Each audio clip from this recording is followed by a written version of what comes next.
The following program was made possible by the generosity of those who have determined to hold fast to the true Roman Catholic religion, as expounded by the Roman Catholic Church before the disasters of Vatican II and the so-called New Mass.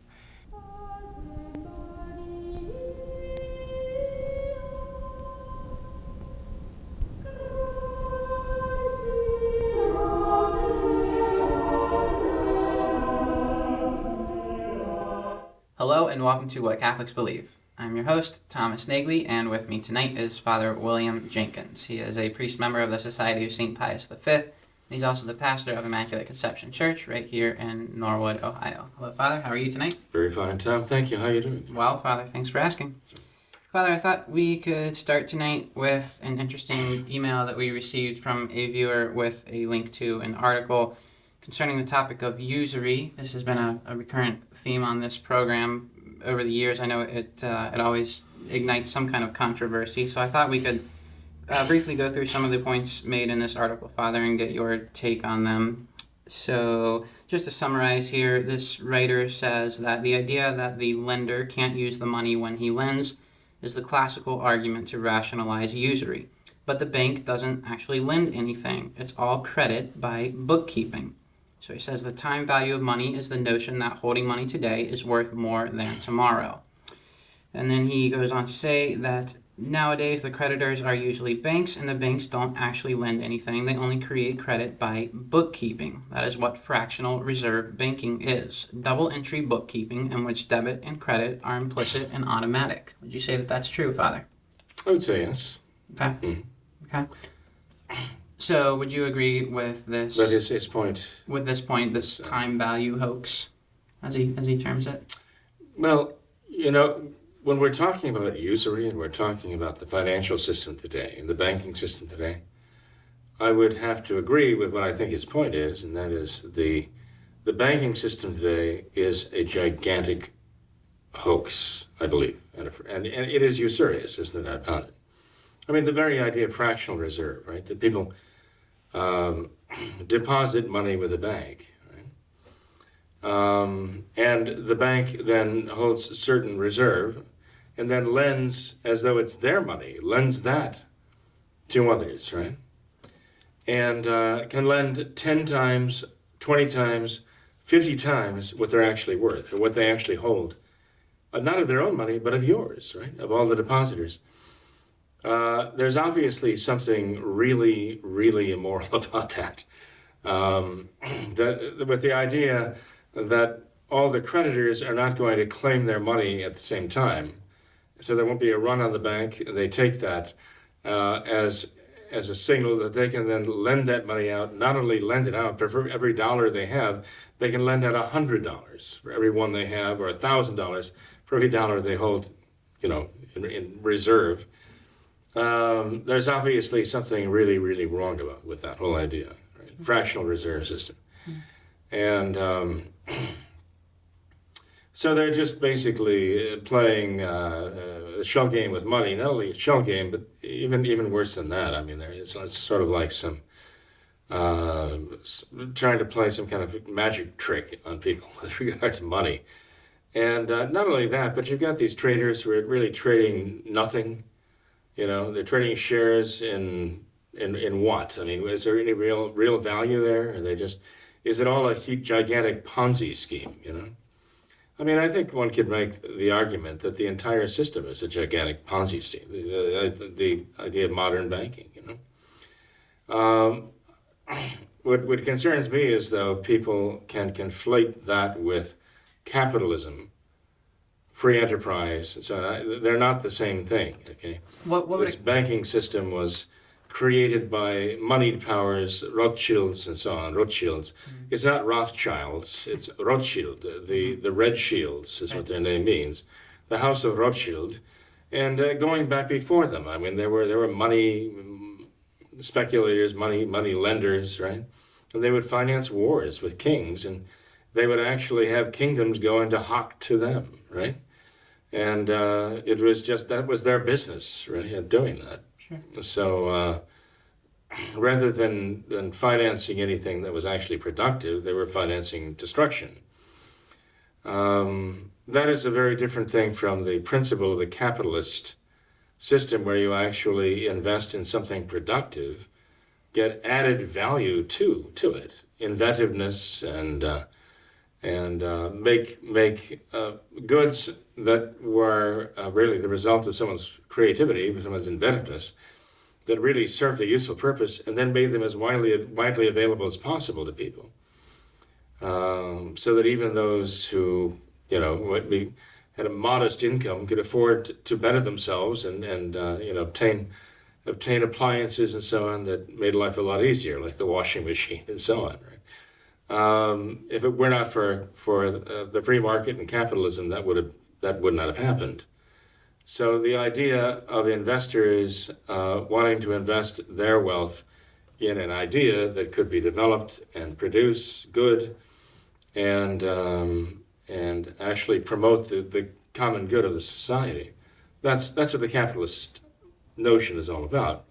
This is the idea that actually goes against Marxism entirely, because Marx had no room for a middle class.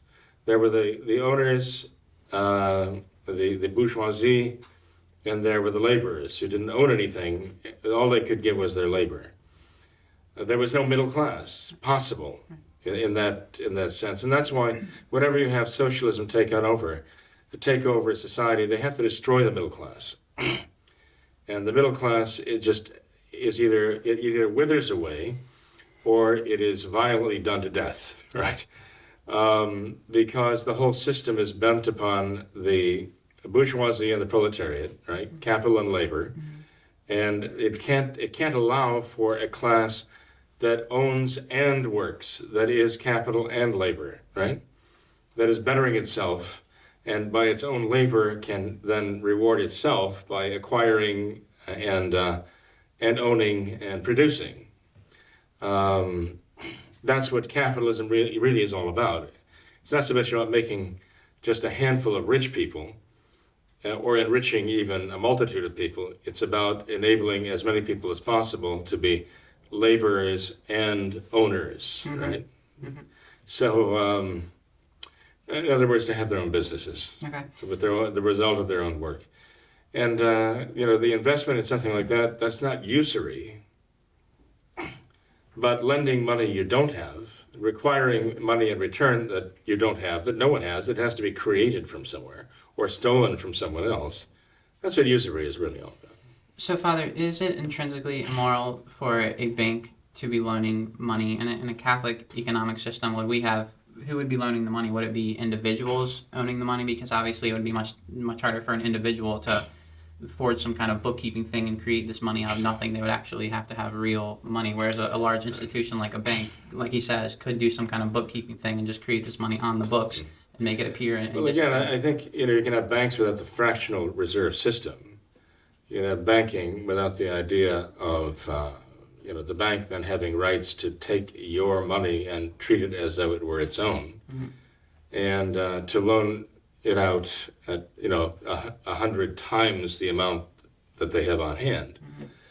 A system doomed to failure and a system doomed to be inflationary. Right? I mean, you've got to create money to pay back what wasn't there to begin with. Right? You've got to pay back more money than you started with. So there's inherent inflation involved in that. But, the story is that banks started when people had money, they had wealth, or the coins or whatever, and rather than hide it in the mattress, they would take it and, put it in the care of some trustworthy individual who would lock it away and make sure it was, quote unquote, safe, right? So that they knew that their money could not be destroyed or stolen. It was safe there for them to get. So somebody would, offer that service to guard the money, as it were. And, but then, of course, this is the story as I've gotten it, who had the money thought, well, gee, why let this money just sit here and do nothing? Maybe I should lend this out and make a profit out of it myself, right? Maybe I could even offer to split the profit of lending it out with the person who brought the money in the first place, who deposited with me. And we have a little deal going on, right? So then they became the money lenders, okay? And things began going downhill after that because they realized, well, my goodness, I can start being a creditor myself with somebody else's money and charge them so much for the money. Now, as long as someone deposited their money with them for safekeeping, then the person who was watching the money was performing a service. And the service was guarding it, keeping it safe, and making sure that it couldn't be stolen or destroyed or whatever. So that person would be entitled to a fee, right. And a person then would have the choice to decide whether or not to pay the fee and deposit the money or just keep it under the mattress. But when they start lending it out, and they start lending it out not only in terms of what they actually have on hand, right? When they start lending somebody else's money out, even according, if they had 1,000 ducats deposited with them, or 1,000 florins or whatever, and they would lend out only 1,000 florins because that's all they actually had, right? Then at least there were some controls. One could, ask the creditors who deposited the money, would you like me to invest it for you? And maybe they could somehow justify that, again, if they were investing it in something that was productive.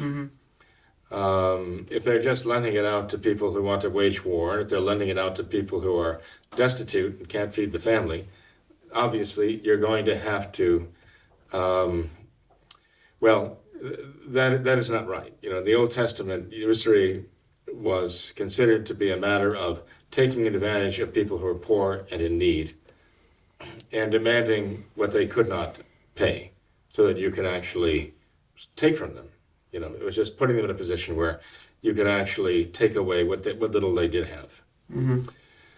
So it was very roundly condemned as being totally unjust, Right. But as I say, I think the capitalist idea of, someone who has an idea that it would be a real improvement and a great benefit for people who would need some, shall we say, funding, right? Crowdfunding, you might say, like we have nowadays, Or what do they call it? Crowdfunding. Crowdfunding, okay.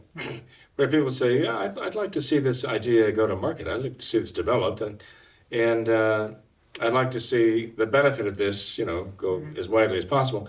And I'd like to make some money on it because people are going to want this. It'll be worth it to them. So everybody benefits from that, right? That's different from having something that is totally unproductive and demanding more money back than you gave in the first place. It's the idea of money creation out of nothing that is usury. Okay. That idea of fractional reserve banking lending out more money than you actually have on hand, that It's inherently usurious. It kind of reminds me of the parable in the gospel where the master of the household is on some trip, and he leaves his household in the care of others, and they mistreat his servants and abuse his goods and all of this, and they hope that the master doesn't come back. But when he does come back and he finds them, running his household in this way, he condemns them for that, and that seems to be akin to what they're doing. Well, there are other parables too. Remember when the householder was leaving, and he gave the 10, the 5, and the 1. Well, in one parable, you have the Manas, M-N-A-S, right? That's in the Gospel for the feast day of St. Louis of France. But in August. But then you have the talents, right? The 10, the 5, and the 1 talent were given to the servants, And so the one servant doubled the 10. It doesn't say how, right? But he doubled the 10 to 20. The other doubled the 5 to 10, I think it was, something like that. And the one servant who received 1 talent went and buried it, okay? And the reason he gave, the excuse he gave was, well, I knew you were a hard man. And that you taking what you did not deserve. And so rather than risk losing this, I buried it, and it was not productive. And so I'm just returning your 1 talent there. At least I didn't lose it, right? But the householder said to the man, well, wait a minute. If you knew I was a hard man and I took what I didn't deserve, it didn't belong to me, then why didn't you give it to the usurers to invest? And then you would have gotten money back that a usurer would give and a usurer would get. So in other words, he was saying that that is usury, right? Taking what is not yours. He was saying that's usury. If you said that's the kind of person I am, why didn't you do it and get the usury? Mm-hmm. In other words, you're not honest. If that's what you really thought, that's what you would have done. Mm-hmm. But the point of the parable is that really is what usury is. Now, what I would have liked to have heard in the parable is how did that servant double? How did the other servants double the amount, you know? Mm-hmm. And one gets the impression it wasn't through usury, that it was through some productive investment. But it's not spoken there. One thing's for sure, though. When the servant, said, you're a hard man, you take what you don't deserve, what is not yours. And the master said, well, then why didn't you just do it through usury? Because that's what that is, essentially. I don't know if that helps. I thought it was kind of interesting that it's mentioned specifically there. Mm-hmm. I think the master calls the servant who doubled his talents, he says, good and faithful servant. Mm-hmm. So it would seem to that he's he did it some honest gained way. An increase in an honest way. And rightful way. But Father, in this article, there's another point that the author makes, and this is it doesn't necessarily apply to banks, but just any individuals, perhaps loaning money in general. He says even if money was printed debt-free or if we used gold to back all the money, usury would still be both wrong and unnecessary because people save to use it later. So in other words, he's essentially saying that people are saving their money because they don't want to use it right now. So they're not losing any money on something that they are, by the very fact that they're saving it, they're not using it.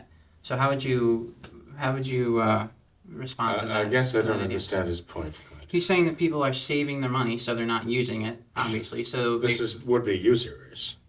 Anyone. So they're not lending their money out, they're saving it. So an individual who's saving his money. He's saving his money because he doesn't want to use it right now. So if he loans it out, if he's not going to loan that out to anyone, he's saving it because he doesn't want to use it right now. So he's saying if he was to charge usury on that, to charge any interest on that, would be immoral because he's not losing any money because he wouldn't be using that money in the first place. He intends to save it. If that makes any sense.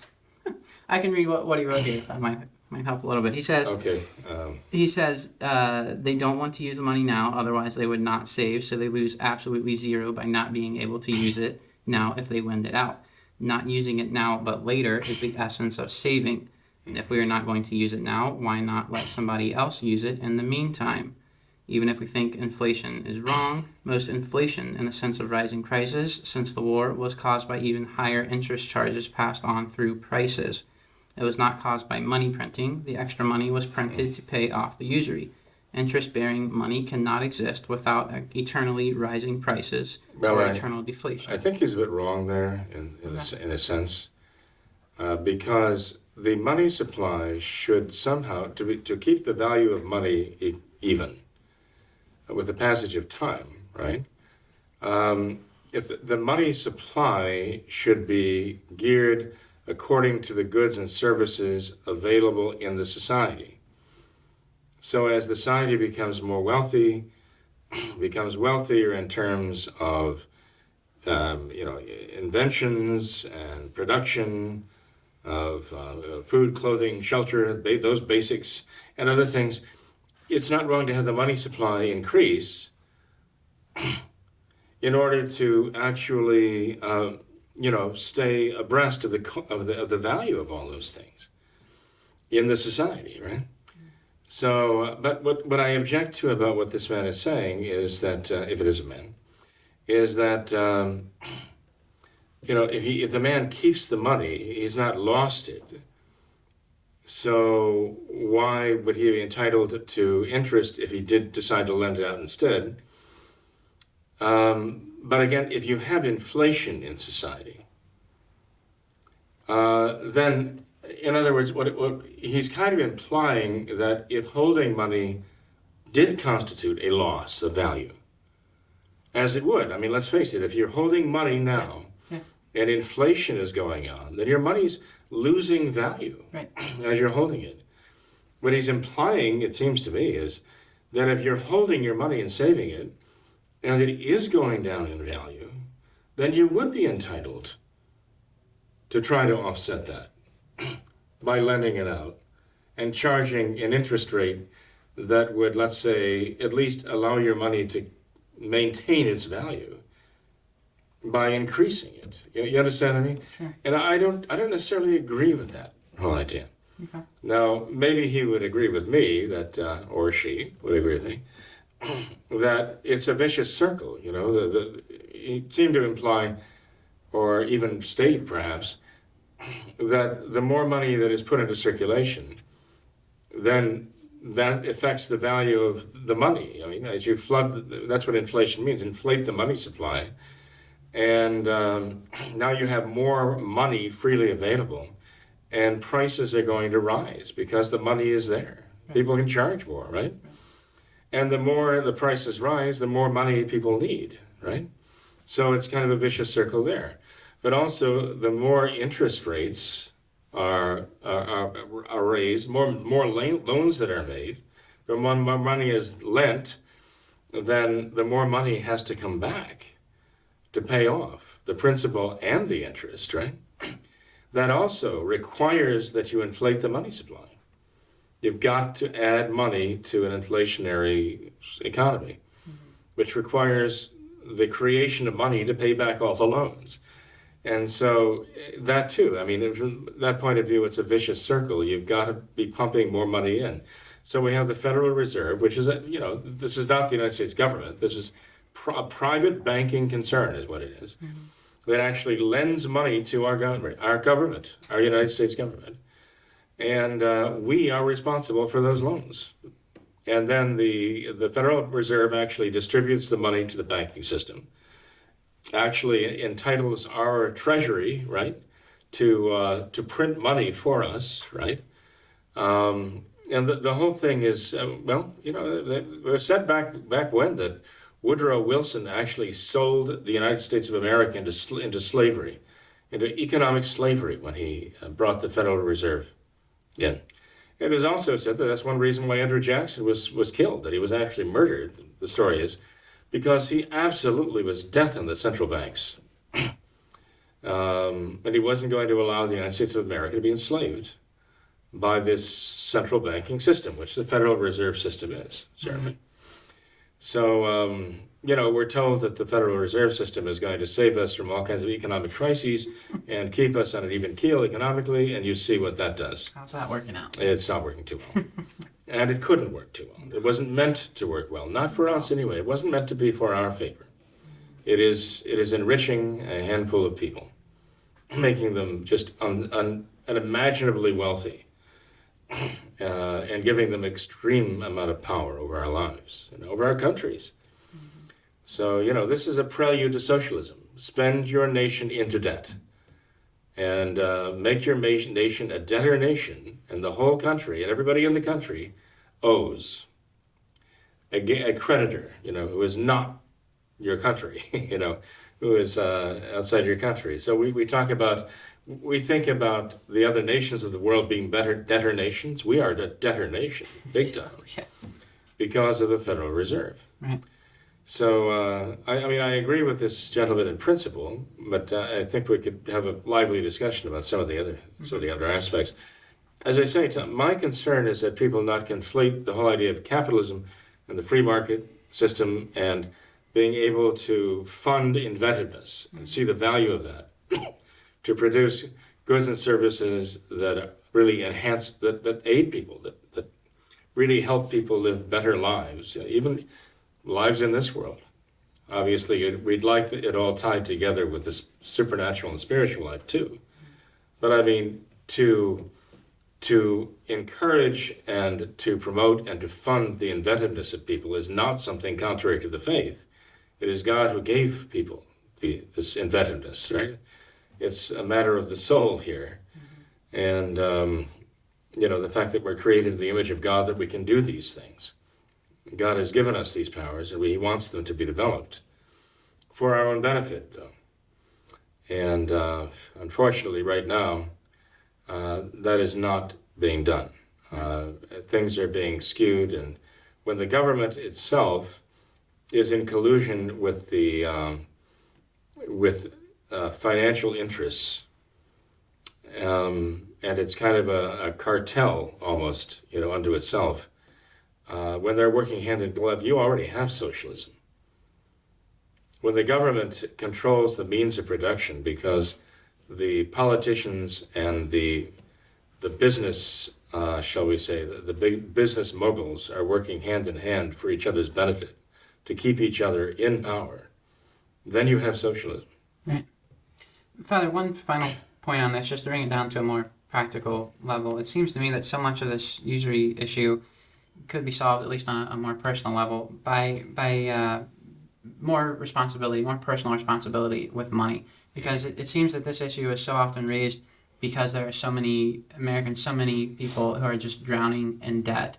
And they can't even seem to get ahead because they're just only paying the interest on their loans. And, here in America, it's just, we have the student loan crisis, well over $1 trillion, maybe even $2 trillion now in student loan debt. I don't know, but there's now talk about the seeds of socialism right there.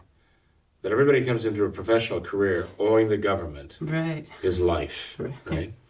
And the most important, the most difficult thing a person faces when he gets his degree is how am I going to pay back the government for this? Yeah. And where did the government get the money in the first place? Is another question. But talk about selling yourself into slavery. Yeah.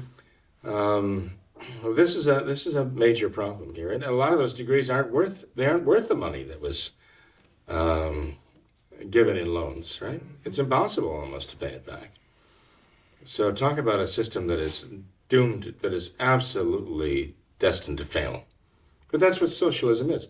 I mean, imagine going around and asking people in the world today, what do you think of the idea if we just let the politicians take control of everything? And we let the politicians control our food supply and our air supply, our water supply. Let the politician control what clothing can be produced and what shelter we can use to live in, what we, how we can house our families and so on. How many are in favor of that? Well, if out of a room of any, let's say 100 people, I'd be surprised if you found one person who would agree to that, except maybe the politicians. Right? If you had politicians in the room, they would all be in favor of that. Yeah, sure, give us the power.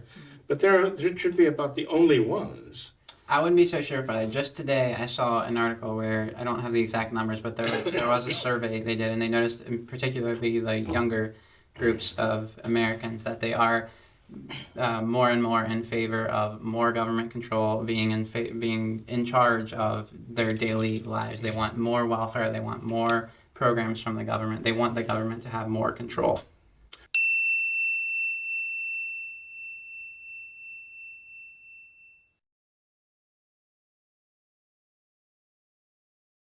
Well, that's because they think, your government, okay?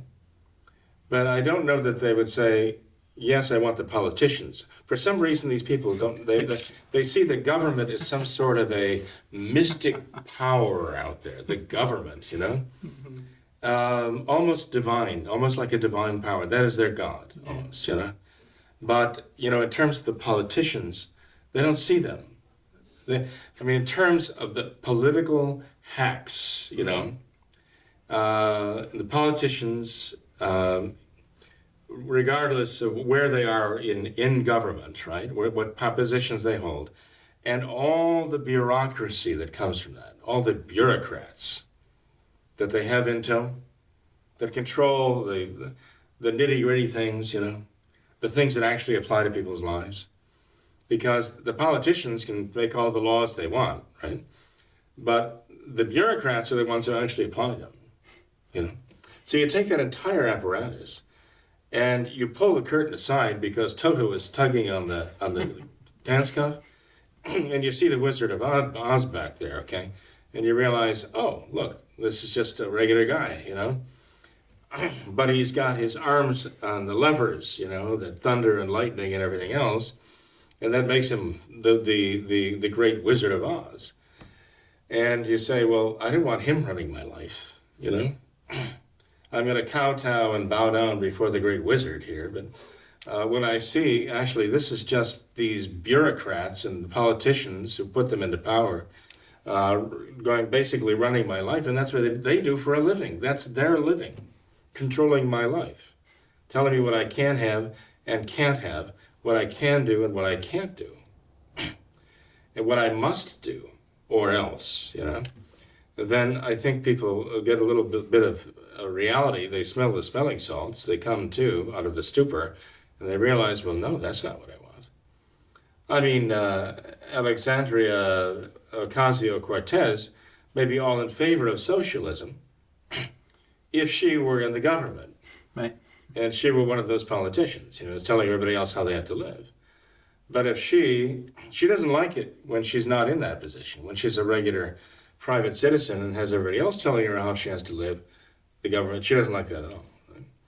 So, you know, I just had a conversation the other day with a woman from Cuba. And she was telling me what the conditions are in Cuba.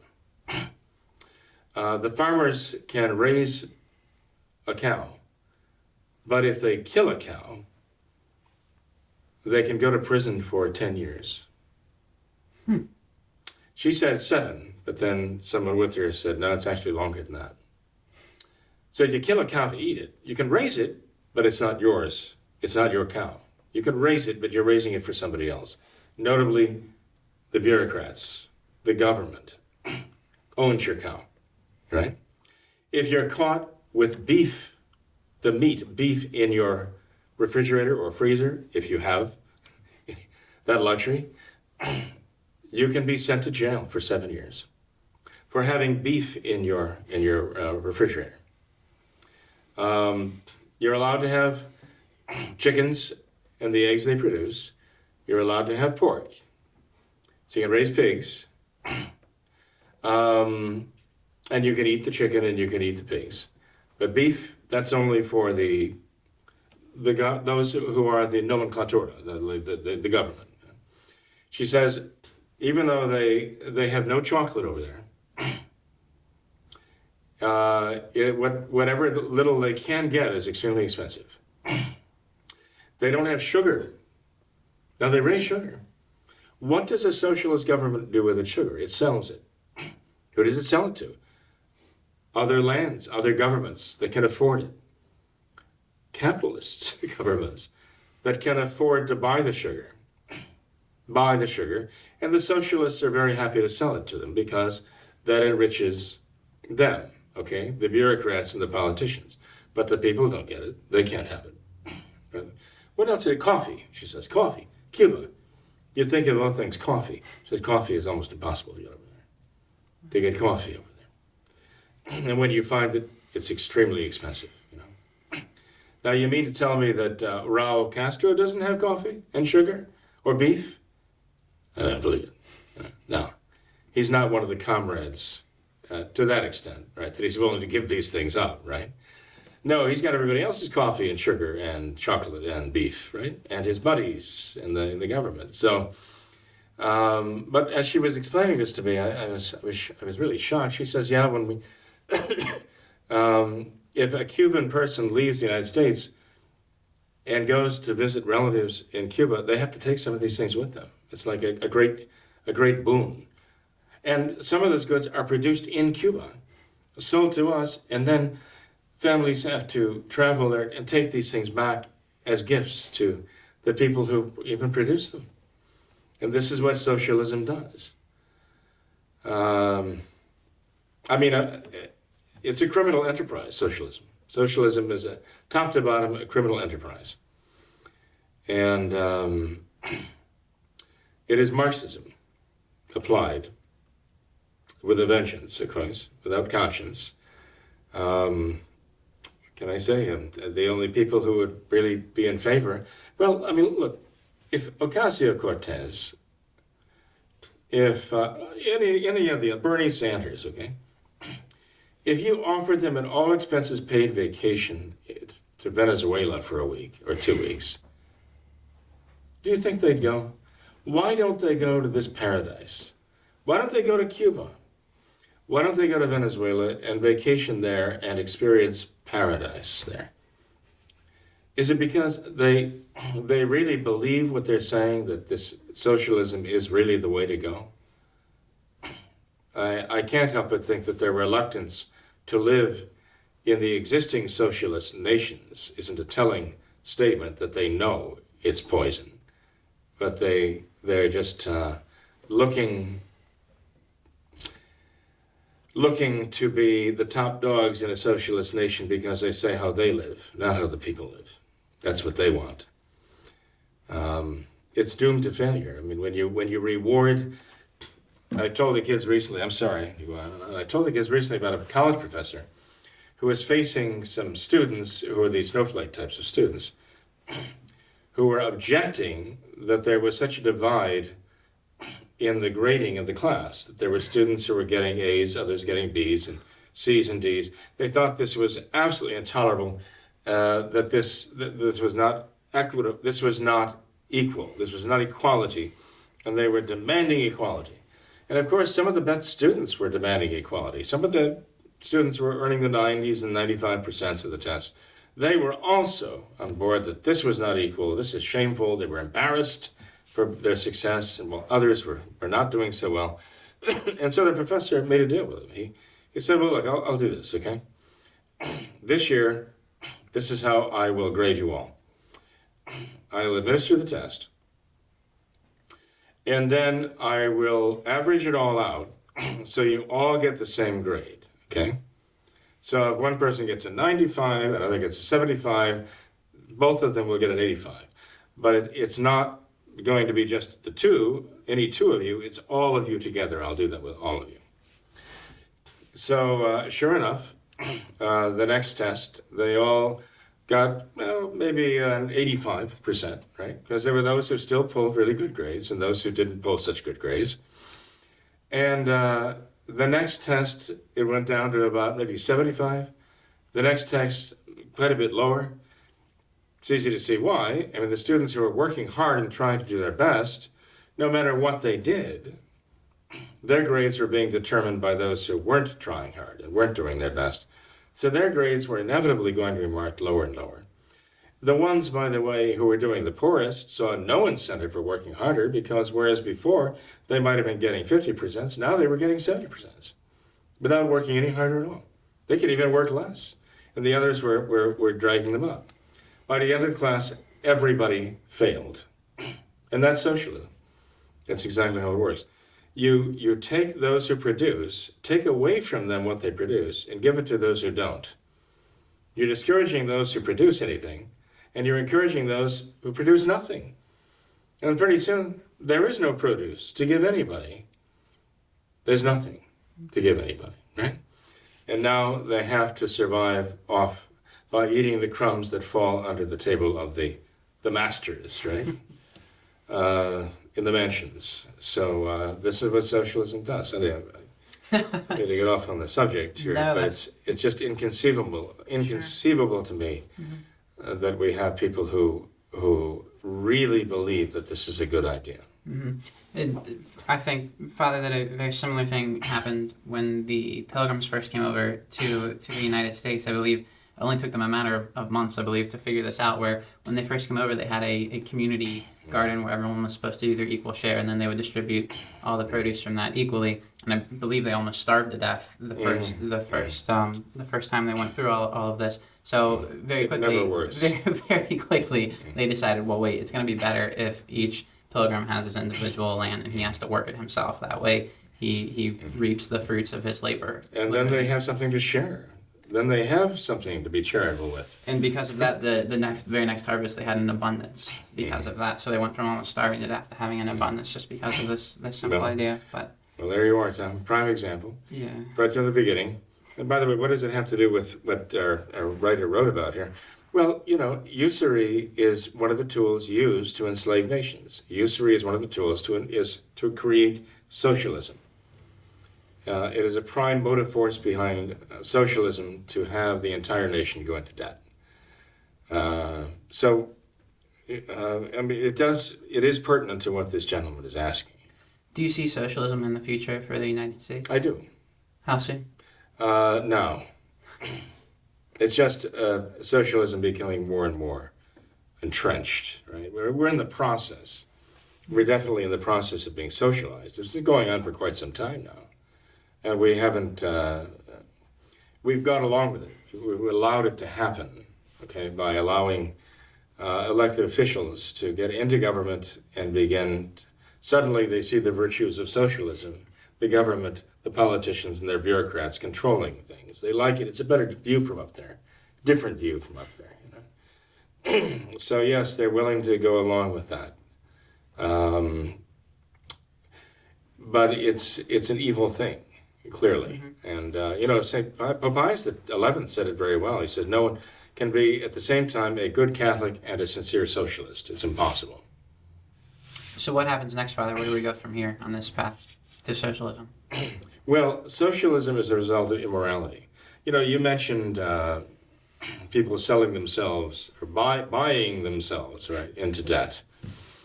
And what is that? That's a result of a lack of self-control. That's a result of the instant gratification society, the instant gratification mentality. I have to have this. Everybody else has this. Why can't I have it? I can't afford it, but I can get it this way. And then if I have the money, fine. If I don't, fine. It doesn't matter because I got what I wanted. And of course, as soon as they get it, they want something else too. And they talk about the consumer society, okay? Well, that can be easily understood in the sense of a society whose appetites are just out of control. They've got to have it, right?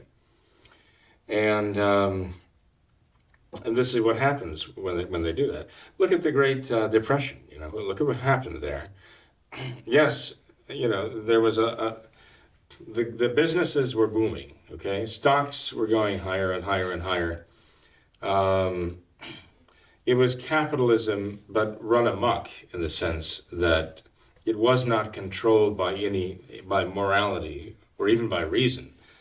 People saw the stock market increasing. They thought, well, let's buy in. They might not have the money to buy, but they go to the banks and borrow money to buy stocks, right? They go to the money to borrow money to buy stocks, and the idea that, yes, I'll have to pay the bank back a certain amount of interest, maybe whatever, 3% or whatever. But in the meantime, in the same amount of time that the bank is charging me 3% in my loan, I will make 10% because the stock has been, you know, increasing in value that much at that rate. So I come out ahead. The bank comes out ahead. Everybody comes out ahead until the bubble bursts, right? Until suddenly the stocks whose value is inflated don't bring back a 10% return. Maybe I lose money in my stock investment. How do I pay the bank back? Then there's a run on the bank, right? Because people say, well, they don't have enough money to pay back everybody. So I better go to the bank and demand my money now. Then the banks get closed. People don't have the money. They've done this to themselves, though, by their greed. When people start looking at this as winning the lottery, well, I mean, we might say the same thing happens with the insurance industry. When people start playing the insurance industry as though they can win the lottery, you know, by bringing lawsuits and again, you know, the attorneys, the lawyers are involved in this because they make their money by handling law, you know, often them leaving lawsuits and so on. And so, you know, you get everybody thinking, okay, I'm going to make money this way.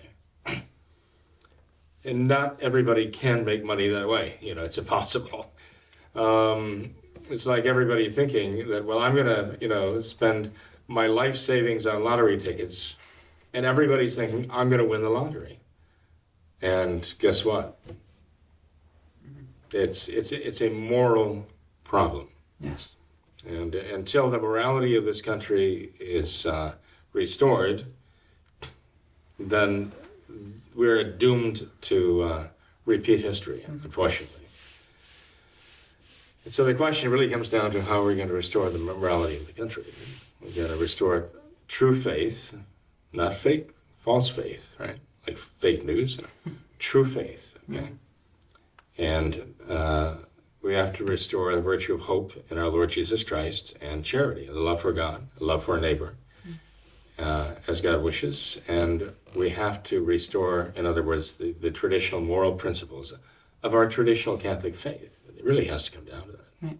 Father, I thought it was very interesting. Dave Ramsey and his team, they just performed the largest ever study on millionaires and wealthy people in America, and they found that almost exactly none of them used debt to gain their wealth. And the most common response they gave to the question of how did you become wealthy is they said, I lived on less than I made, and I was very honest in all of my business transactions. And they found that to be almost a universal theme among all of the wealthy people in America, that they became wealthy by being honest, by being frugal, by being prudent. And I think there's a great lesson. Did they interview people who were dealing in hedge funds? I believe so. Just any. It was. I believe he said over 3. I forget the exact number, but there was a very large number of just any millionaire in America. Did any of those millionaires become millionaires through usury? I don't believe so. Okay. Well, I think if they interviewed them, they would have found out something very different about them. Mm-hmm. Okay, because that's money manipulation. Mm-hmm. Okay, and it is abhorrent. Okay, but you're right. I mean, any real entrepreneur gained what he gained by hard work, inventiveness, dedication, perseverance. Right? That's what they say. It's 1%. They say inventiveness at 1%. What is the expression? Exactly. It's 99% perspiration, and 1% inspiration, 99% perspiration, or something like that. And that's the way it should be. This was really the American way. That's why people could come here and bring their desire to hard work, to study, to learn, and to invent, okay, and produce things that really made people's lives better throughout the world, I mean, until we had refrigerators, delivering ice, right? And the food lasted, rotted right there, in a matter of days, so you had to eat what you could while you could. And, now we've grown up in generations, like we're the third or fourth generation that generally has had the benefit of refrigerators. I mean, this is relatively recent, right? Mm-hmm. And now we look upon this as though this is just a standard operating procedure for mankind. Mm-hmm. It's not. We're living in this age. Somebody produced this. Now, Obama, gets up and says, well, you're a company, you didn't start. That's not yours, okay? That's really the societies, meaning the governments, right?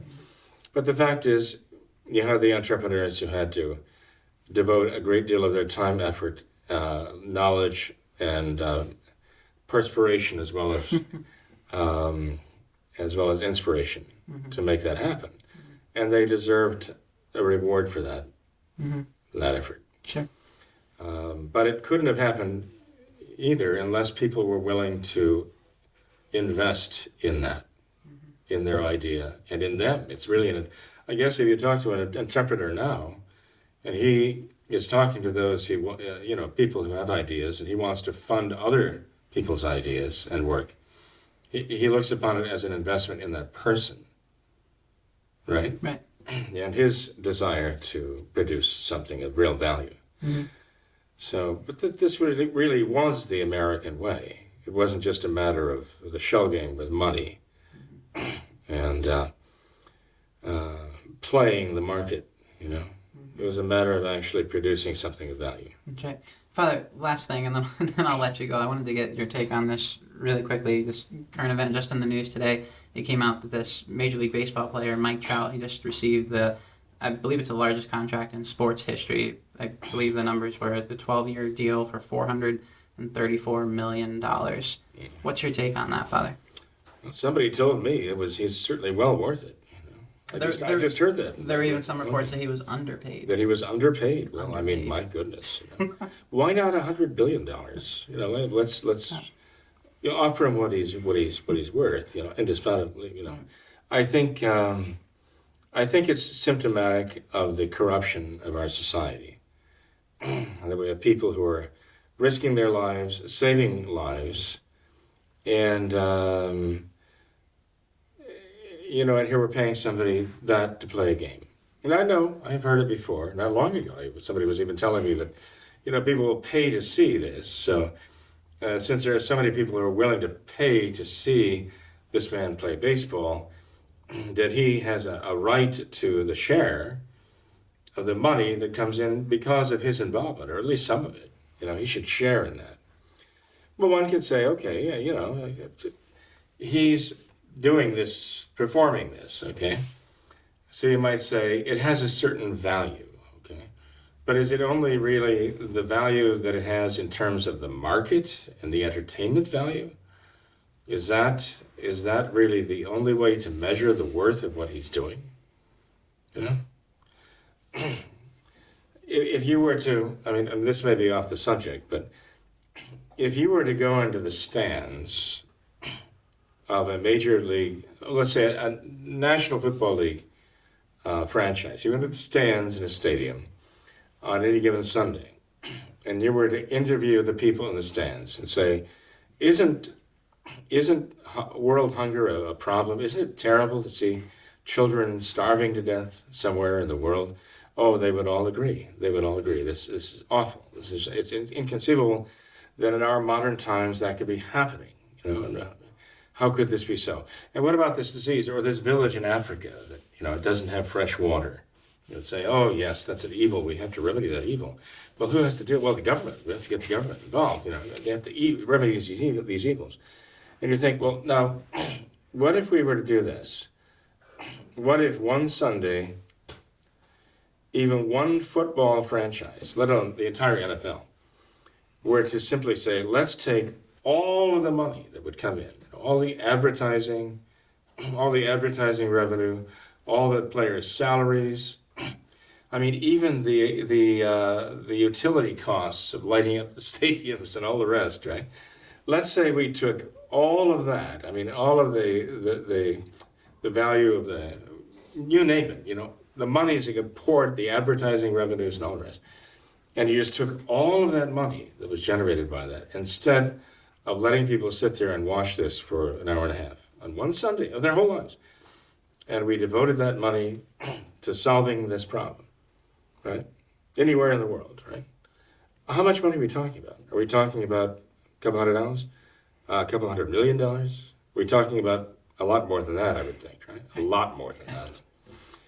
And when you think about what each one of them would have to give up just for that one Sunday, to take all of that revenue and apply it to one of these problems that we know are just really serious, awful, intolerable problems. And you'd ask, well, would you give that up today? Go down the line. I don't know what people would say.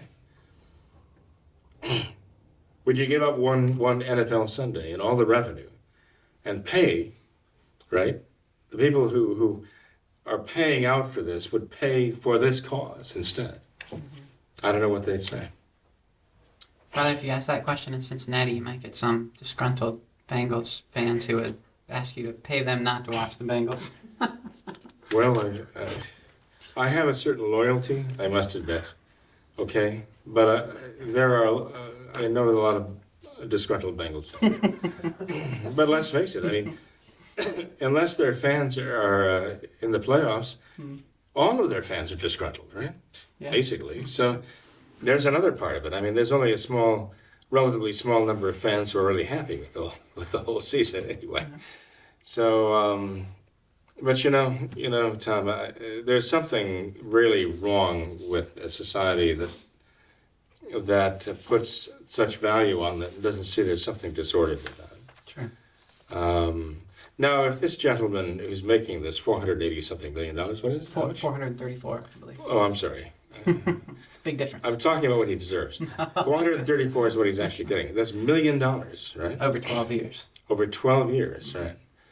And if he were to take that money now, okay, and really use that money to accomplish really good things, really thoughtfully and for some good purpose, and say, look, I don't really deserve that money and earn that money in comparison with others are doing, you just scrape by a living, and this is what I'm getting.